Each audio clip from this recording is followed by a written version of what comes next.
নমস্কার। আজ 29 তারিখ আর আজ শনির মুভমেন্ট হচ্ছে, শনিবারে শনির মুভমেন্ট। তো আমি একটা টোটকা দিয়েছিলাম, যে টোটকাটাতে বলেছিলাম প্রদীপ জ্বালাতে সন্ধে 8:18 তো বর্তমান যা পরিস্থিতি এখন তাতে মানে দোকানে গিয়ে আমি দেখেছি বিভিন্ন জায়গাতে এই যে চার মুখ ওলা প্রদীপ, দেখুন এটার চারটে মুখ আছে, এই প্রদীপটা পাওয়া যাচ্ছে না।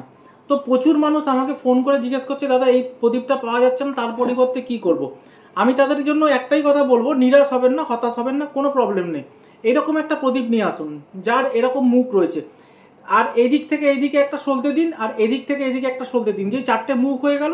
এই এরকম প্রদীপ, এইরকম তিলের তেল, কি তেল ব্যবহার করব লোকে জিজ্ঞেস করছিল, এই যে তিলের তেল, এই তিলের তেল আপনারা প্রদীপের মধ্যে ভরে সন্ধে 8:18 আপনার বাড়ির সদর দরজার সামনে জ্বালিয়ে দেবেন।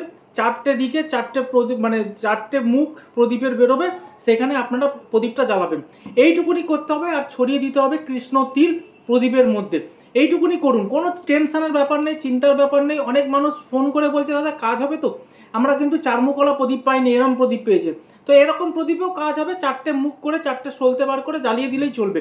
এই প্রদীপ যারা পাচ্ছেন না তাদের কোনো অসুবিধা নেই, আরামসে করুন টোটকাটা, এবং প্রচুর শেয়ার করুন মানুষকে, যাতে সন্ধ্যের মধ্যে ইনফরমেশনটা সবার কাছে স্প্রেড হয়ে যায়। নমস্কার।